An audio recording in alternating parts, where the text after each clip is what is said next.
Shalom, peace in Messiah the Branch. Once again, this is February 1st, 2017.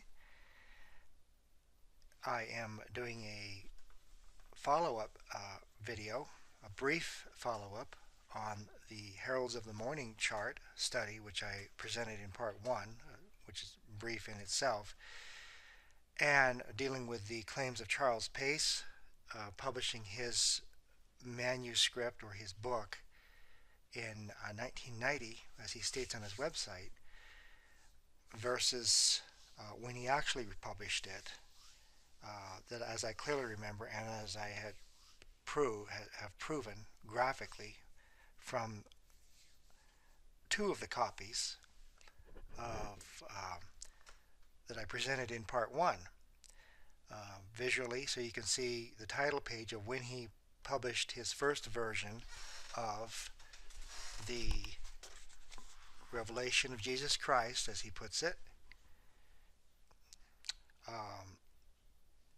and his righteousness, the loud cry of the seventh angel.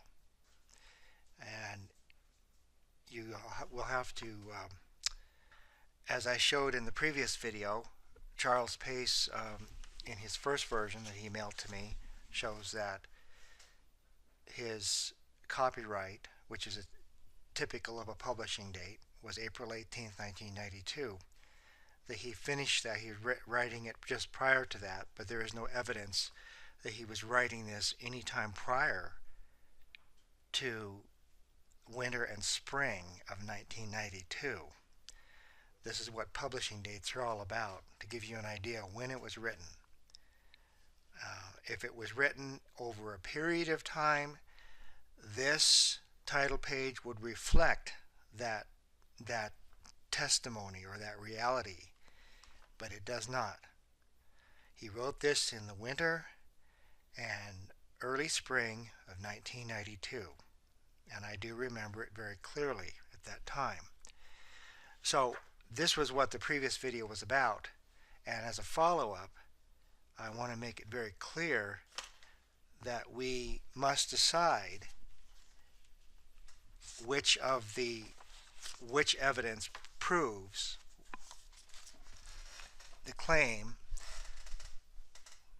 or the application of the 1990 date, which is the year itself, and which claim is believable based on evidence. When you go into a courtroom, you have to base your decisions and the case on evidence.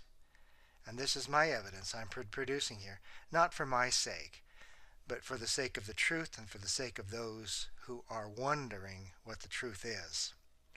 That's all important to me, not any claims that I make for myself. I'm just a servant, I'm just a scribe, just telling it like it is. As my follow-up, and as I show in here, this document, original publication, was published, written and published in the spring of 1990, as the title page shows, and also the sign-off page where I conclude and put my name. Charles could have attached his name, but providentially that was not the case. But only one name appears here. And as I say, the study was completed July 1st, 1990, which happens to be the very date that John Knox's Reformation in Scotland was accepted by the, I guess, by the public or the Scottish Church. So this is my evidence that I'm presenting from an original document. This kind of type style isn't even made for printers anymore, and so I'll leave it there as far as the hard evidence goes, and which is believable and which should be questioned. And my point in this video is to show the flaw of Doug Mitchell's claim to the 1990 date. There's only 3 claims, and Charles is one, Doug is the other, and myself. Doug Mitchell had been teaching about the Lord's Supper, the daily meal, since actually 1984, which I remember clearly. He had given me I think two different study tracks he had written on this, and they're very, very well done, of course. But this one, I don't know if this is the one he claims he gave out in 1990, but this one has no title page or date whatsoever, front or back. Um, as to not only even who wrote it, which is unusual, seems quite unusual for Doug in Doug's case. When you publish something important, you not only put your name to it so people have a reference point and know where it came from, you also are very careful to date it. This has no date whatsoever. None. Front or back. It was not a new truth. Doug was teaching this at the time Lois Roden died in 1986 and before, even as far as 1984 that I remember. And his study on the return of the Shekinah, the seven thunders, which is a very interesting. This was published by Doug Mitchell as well, Doug Mitchell and Steve Penners.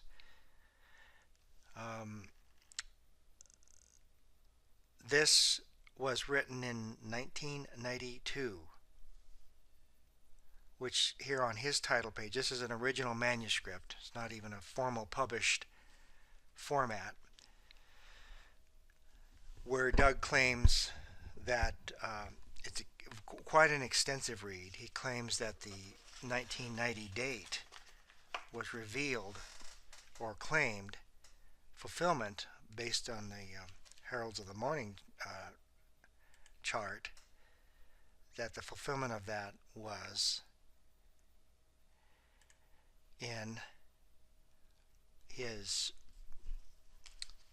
sharing this tract here with the leading SDA brethren at the Indianapolis General Conference session in 1990.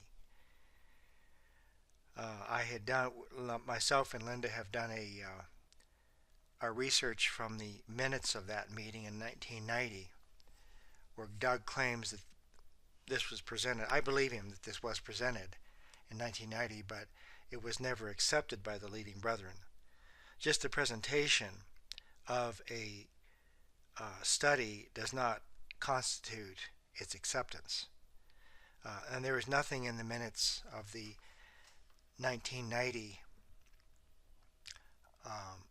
General Conference minutes to indicate that Doug Mitchell was recognized as even a speaker. I'm sure he gave out quite a few of these booklets, but nothing came of it. My point in saying that is that I'll cover here in a minute, that he claims that this was the fulfillment of the 1990 date, and him going to the General Conference session of that summer, to the pre-meeting on July 1st, which just happened to be July 1st. So, and then of course his publication of the Seven Thunders, which was written in 1992. None of these dates, of course, fall under the fulfillment dates of the 430-year prophecy that Lois Roden gave us to be looking for. My point I'm making here is that his Seven Thunders study, which includes the daily supper aspect as the seventh truth according to Doug, was not fulfilled in 1990. Doug had been teaching this for many years prior to his giving this out in 1990. So his actual admission is on his website in this study he presented, Dry Bones Extra, which has many good points to it. I don't have a lot of problem with most of it, except him misrepresenting the 1990 date. in fact, totally perjuring himself, not understanding how prophecy works. I'll go down here to where he talks about the 1990 date. This study here was written in, or at least updated, in 1992, once again. And also, take note that no date is given for this, although it was updated to this title in 1992. If someone doesn't date something and they make a claim for it later on a particular date, they can't make that claim. If it's not dated and historically recorded, then there is no claim that can be made. There's no. This is it's a fairly long study. Like I say, it does describe the condition of the church, the branch in particular, which has some value to it. But going down to here where he talks about the Heralds of the Morning chart, he shows the different messengers: Victor Houteff, Ellen White, Victor Houteff, Benjamin Roden, Lois Roden, and then finally Doug Mitchell. What he believes is the message of his day, or message of 1990, which it was not. It was not brought out, published in 1990. And he doesn't have any literature to prove that.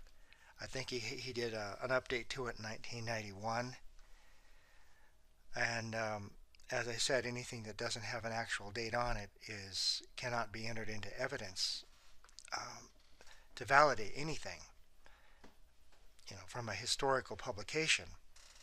And all publications in these movements since 1930 are very significant as far as the date as when they were published. That's why Ben Roden and Lois Roden and Victor Houteff made such an important point about dates as to the year it was published or first came forth. The Shepherd's Rod message began in 1929, and Victor Houteff shows the 1930s, when he actually published Shepherd's Rod Volume 1, was fulfilled according to the Martin Luther time and type of the Reformation, coming about in 1930. Here, Ben and Lois Roden make their claims as well based on these typologies. But Doug Mitchell, he was honest in many respects, but for some reason he misrepresented the 1990 date in his participation in its fulfillment. He states here, like I say, this is straight off of his document. He states here, in the course of divine providence on July 1st, 1990, a pre-meeting for the upcoming General Conference meeting began. Doug was in attendance at that meeting. And 4 days later, on July 5th, 1990, the main meeting opened. On this day, exactly 430 years after John Knott's work in the reform of the Lord's Supper,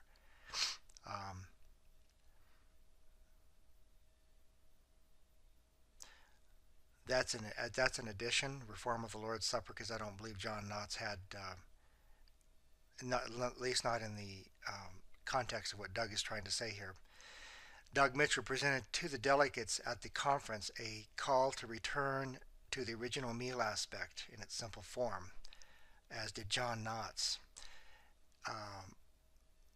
5 angels that were with him: Miller, White, Houteff, Roden, and Roden. But he says here, he admits it was not until the summer of 1992, as the work was going forward on the Seven Thunders study, which is this study here. I have several copies of it.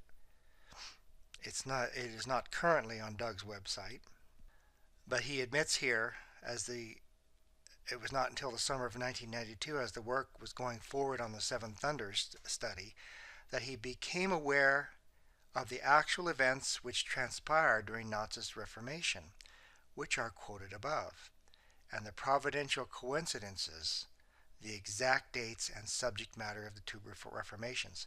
Well, what Doug doesn't understand or conveniently did not understand or conveniently chose to ignore was that you cannot backdate a study, you cannot backdate a truth and keep it valid. When Victor Houghton first began revealing the shepherd's rod message, it was in 1929. He published the first volume in 1930. When Ben Roden began to write, it was beginning 1955. When Lois Roden began to write, it was beginning 1977, 78. When this book or this study was published, it was not only published in 1990, as I said previously, but also it was revealed in 1990 for the first time. The change of ministration, a change of ministration from heaven to earth, Revelation 8:5. So there are these several claims out there, and the people have to decide based on the evidence what's real and what's not, what's true and what's false. So Doug is admitting here in his otherwise very interesting study on Ezekiel 37 that it wasn't until the summer of 1992 that he became aware, he admits here, that he became aware of the actual events which transpired during Nazis' Reformation and the providential coincidences, the exact dates and subject matter of the two Reformations. So that's what I mean when I say that Doug backdated his claim of 1990 all the way to 1992. He didn't publish anything in 1992 that I'm aware of, and if somebody knows of something, let me know. So this is the critical examination and expose of the facts that we need to look at so that people are not led to believe a lie of something that is not real, and that we understand how a truth is to come about. Lois Roden's message came about through a direct vision from her own window in her bedroom one night in the fall of 1977. Ben Roden was actually spoken to in 1955 to write to Old Mount Carmel. He had a direct divine visitation. He also had dreams as well in his ministry at other times. I forgot if he had one early on, but he did have one in the latter 1950s. When this concept of the change of administration came about, approaching in 1990, I was given a dream. I can remember that dream today just as clearly as I did then. I ignore 99.9% of all my dreams, but I know the difference if something is being attempting to be revealed. So this is just another interesting point to consider, that people don't get sidetracked on something that is being made up or lied about. At least Doug was honest about his backdating or realizing the events of 1990 2 years later. But Charles Pace's document, his book, is a total fabrication as far as the date, the title, or his present claim on his website, because his original publication clearly shows when it was published. Sometimes a writer, I can't think of any, but a writer will sometimes leave a date off of certain kinds of publications so that they are not dated, so they are supposedly more relevant whenever they are read. But this cannot be the case in prophetic truth. all prophetic truth in our day must be dated and basically signed by the author, so we know who is the author and who is saying what. So this is an overview of the various claims of this seventh angel idea, or the seventh step, as I like to call it, that Victor Hodeff speaks of in 1SR 126 and 127, that we need to understand how and when this revelation came of the seventh step, or the seventh message, or the seventh angel, and what that message constitutes. Because we should understand the most important understanding we can have for this time is the work and latest work and ministration of the son and the daughter, what they're doing, what happened in 1990, that it was a change in administration from heaven to earth, and that our divine mother in the earth, the divine daughter, is completing the atonement through the work of the water of life, the administration of sanctification, which completes the atonement. The atonement cannot be complete with just justification alone, at least for those who are translated without seeing death. They have to go through the work and ministration of sanctification. And as I'm going to close here in just a minute, and so that the people can understand what these claims are and what the publication dates were of these various claims, and decide for yourself which is true and which is false. In the next video, I'm going to be covering, once I will be reading through this brief study tract by Lois Roden and show how and when the message of the fourth member of the Godhead began to be revealed. It was an incredibly